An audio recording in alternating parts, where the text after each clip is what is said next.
Hi everyone, welcome back to Be Rich. I'm back with Sashwath today in Bangalore, out in this wonderful terrace surrounded by greenery to talk to you about another article Shashwath has brought to us today. Without wasting much time, I thought let's right away get into it and let Shashwath share what he has today. Yeah. Today's topic is about this Wall Street firm, which helps in deal making, which is called Centerview. So it's up there with Morgan Stanley and Goldman Sachs, but it's actually not as big as they are. It's called a boutique investment bank, which basically means that it's a small investment bank compared to your massive behemoths, and it gives personalized attention and only takes on a few cases every time, and it has a very tiny amount of people working for them compared to these behemoths. And what you'll see is in a year they'll probably have very close to the amount of deals which Goldman Sachs and Morgan Stanley make. But the only difference is that they end up having a lesser amount of people, and the revenue earned by each person in the firm is extremely high, sky high even. So let's. It seems like an anomaly, but let's see how that happens. And there's also a feud going on in Centerview, which gives us a highlight of how Wall Street works. Okay. So the feud is between this guy called David Handler, Brian Blair Efron, and Robert Proofsand. And so these are the three guys who are involved in the feud. And David Handler is basically partner who was not a founder. Okay. So he joined after the 2008 crisis in the firm, and he was made a partner but wasn't a founder. But the other two guys, Mr. Efron and Robert, who I've mentioned, are founders and partners. Okay. So let's look at the history. I'll brief you about the history and we can Sure. look at. Anyway, yeah. So Centerview, it's basically a New York-based Wall Street firm, and it's an investment bank which was started in 2006, right before the subprime crisis and during the peak of the bubble. And it was newly formed, and Handler joined in 2008, right after the implosion. He worked at Bear Stearns, which went down, and then he shifted to UBS, and then they poached him from UBS to Centerview. So he's a tech guy. He knows how tech companies work, and he helps in deal making with tech companies. And he's great friends with, or rather, he was great friends with this guy from Cisco, who was supposed to be the strategic head over there. So anyway, and they poached him, and the deal with which they poached him was very important.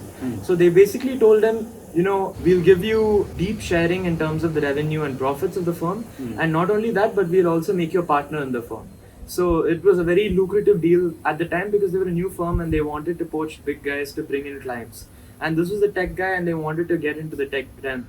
And they poached David Handler, and by 2021, their revenue was $1.5 billion. Wow. And it was the third largest Wall Street deal maker. And the company basically acts as a sounding board for chief executives and strategic officers in these firms, and helps them basically. It's an advisory firm in a way, and it also drafts deals and makes mergers and acquisitions happen. And it also helps in listing, in public listing, and takes a commission out of that. So their penetration strategy at the start, I mean, no one was willing to hire a firm which was new on the block. So their strategy was to say, okay, we'll do a free project for you. You do a free project with us, and then you see how, that proof is in the pudding, pretty much. It's a wonderful strategy used by a lot of new companies in all businesses. Yeah, Sample test. exactly. So that was the strategy which they wanted to do. They said, we'll do a project for you for free, and we'll showcase our skills. And of course, they had wonderful people working for them. So there's no chance of even failing. It was more of just to get your foot in the door and to complete a few projects pro bono maybe, and then start to get paid for your work. And that's what they did. And the advantage after the 2008 crisis was really when they grew into their own, because after the crisis, people started, or rather a lot of the corporations started mistrusting these large firms. They're like, okay, these guys are trying to peddle securities and credit lines to me when exactly when the products which I don't need. I don't need cutting edge on the horizon products. All I need are standard banking tools which I need to get my work done. So, but then these big firms do end up pushing them, and there's a principal agent problem, which is that you don't act in the best interest of your client, but in the best interest for yourself.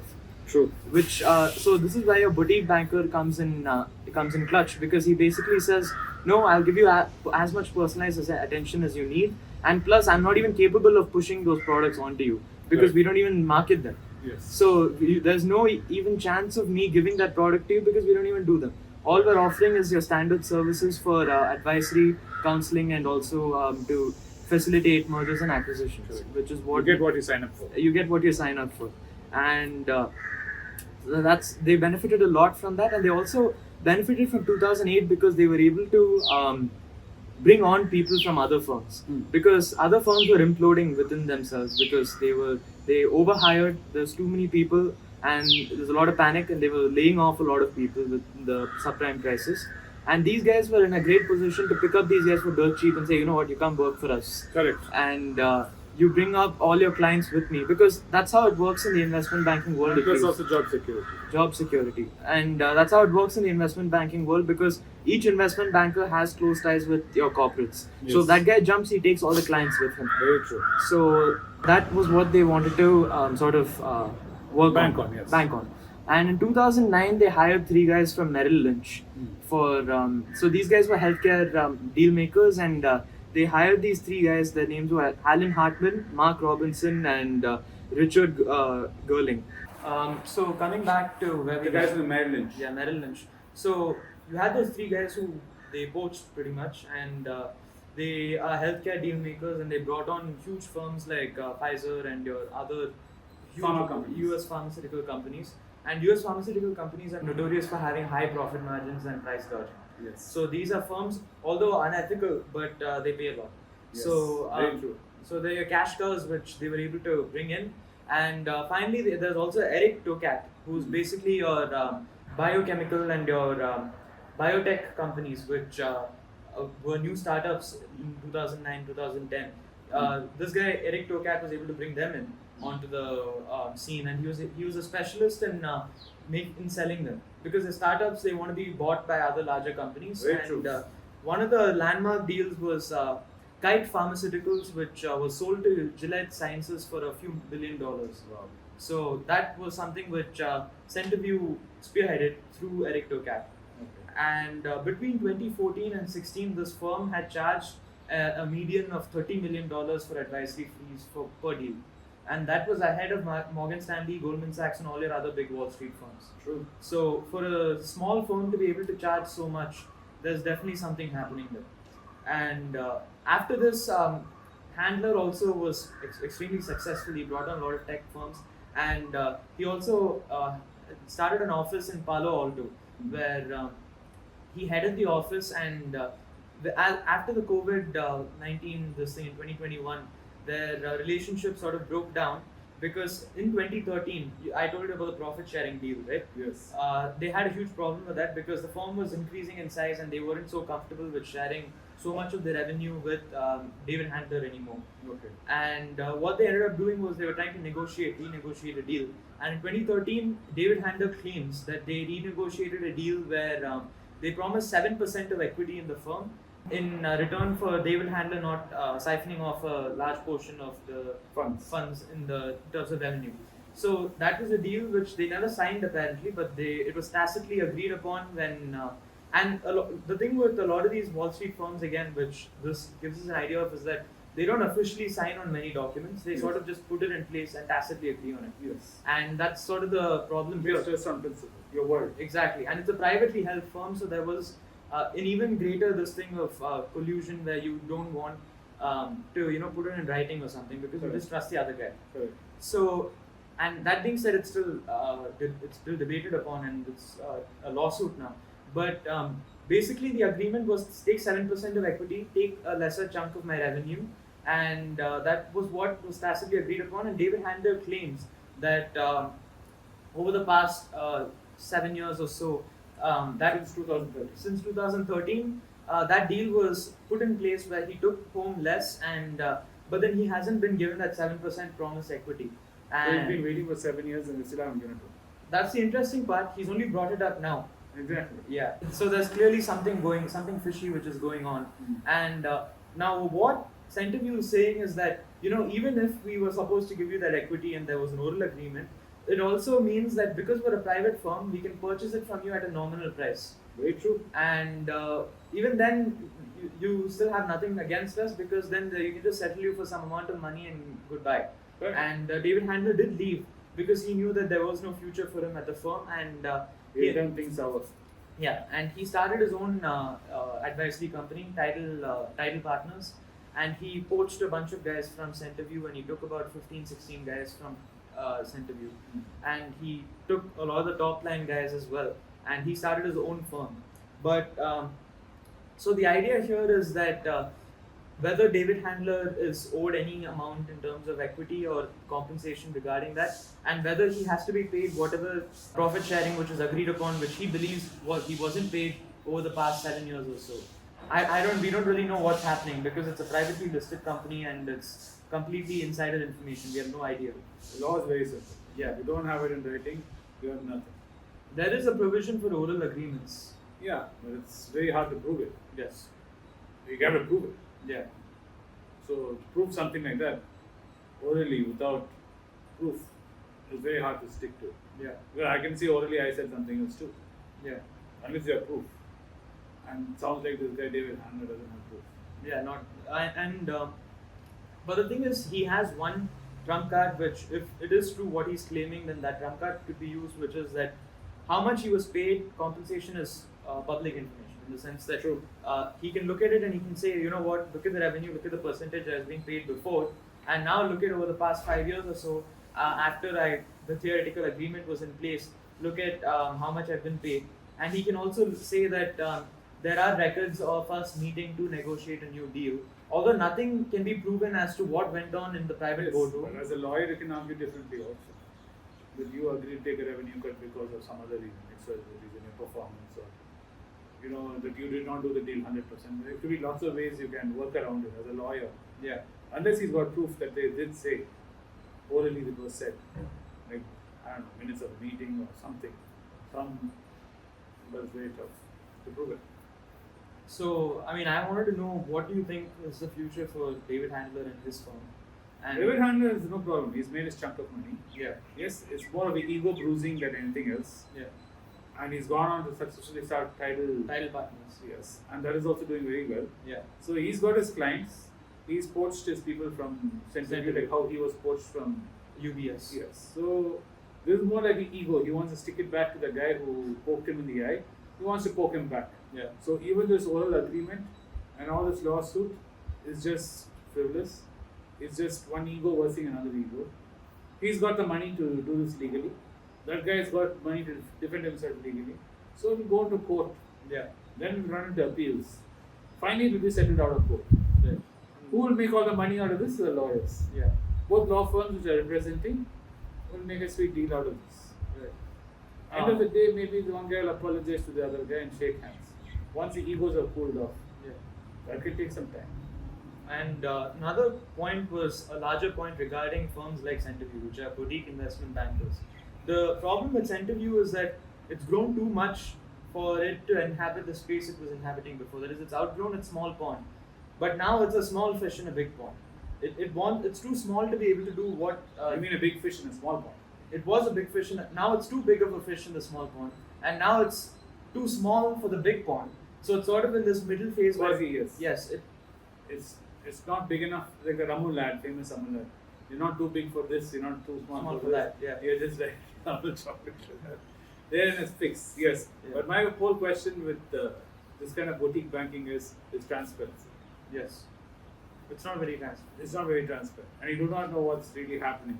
And that's the problem. When you're dealing with this kind of huge volumes of money and the kind of access these guys have, the next big failure testing the big banks could come from something as small as Your this. Archegos failure, which happened very recently, Yes. that was a family-owned office. Correct. And they were operating millions and billions, Correct. And you've seen this throughout history. These small kind of firms, there's someone who is over leveraged or thinking too much of himself. And you think he can pull away something, wrap it out of the hat, gets caught, and suddenly the tide starts rapidly running out, and everyone's standing with their pants down, and it gets very embarrassing. Then, of course, the US government steps in. And I do agree, you can't regulate everything and anything. So, you have to be careful. If you are dealing with these kind of boutique banks, you have to be very careful.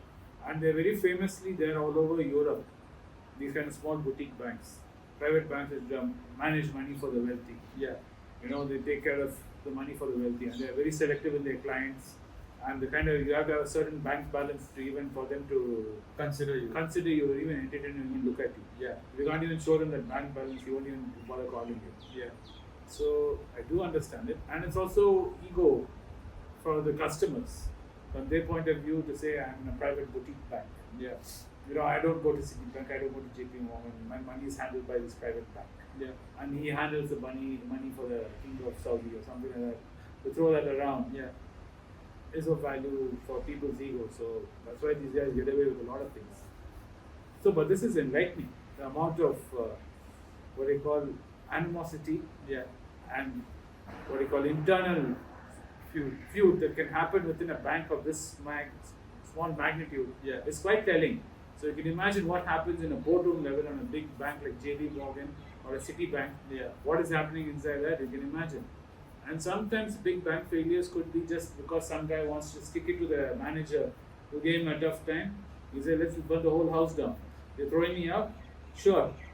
Let me send out a mail to SEC or anybody else telling them what you've been up to, you guys. Whistleblower, and that's what most whistleblowers are that. The guy has been having he's disgruntled. So he's like, okay, you think your secrets are safe? I'll show you how safe your secrets are. So it's a great story. I mean, it's quite entertaining to read, and it's very rarely that you get to see an inside view of a privately held very rare. These are highly secretive. You won't even know these banks are there around you. Yeah, it's like the Rothschilds the Rothschilds in Paris. If they had a feud, you never know about it. Correct. But somehow this is leaked onto it because egos are so huge. And it's become a lawsuit, and someone has picked up on it and decided to make a story on it. Correct. So now it's reached us, and now it's reaching you. Yes. But it's one of a kind. Yes. On that note, we do hope you found the story interesting. It is something off our usual track which we talk about, which is shares and companies and stocks and investing. It is about banking, and that too private boutique banking in the US. And what happens in the US happens throughout the globe. We can assume that private banking in India, I don't think is very big or even there, because most of the things are very tightly regulated in India. So it's not something which you will find in India, but something which you will find across Europe. Anyway, thank you for joining us today on Be Rich. Please do subscribe to our channel, turn on the bell notification icon, so when we come up with new content, you'll be aware of it. And see you again in the next video soon. Thank you again. Thank you. I will be in Kuala Lumpur, Malaysia on the 11th of June this year. That is a Sunday. I want to meet you guys at Sheraton Imperial Hotel between 4 p.m. and 7 p.m. on that day. The Sheraton Imperial Hotel is in Jalan Sultan Ismail area near Quill City Mall. The Kuala Lumpur monorail railway station is available nearby. You can meet me there. For further details, you can contact us on the WhatsApp number below or send us an email at the email given below. My team will contact you at the earliest. It's a great privilege and honor that so many of you in thousands have subscribed to my channel and have supported me. I have written 2 books in English, The Alchemy of Money and Ordinary Stocks, Extraordinary Profits. These books are published by us and are ready. If you want to procure a copy, send us a message to the WhatsApp number given below and my team would respond to you. If you want an Amazon Kindle copy, you can click the link below. Finally, those who wish to consult with me can send a mail to berichenglish@gmail.com. Once again, I thank you for your support. If you like this video, press the subscribe button of my channel, hit the like button and turn on the bell notification.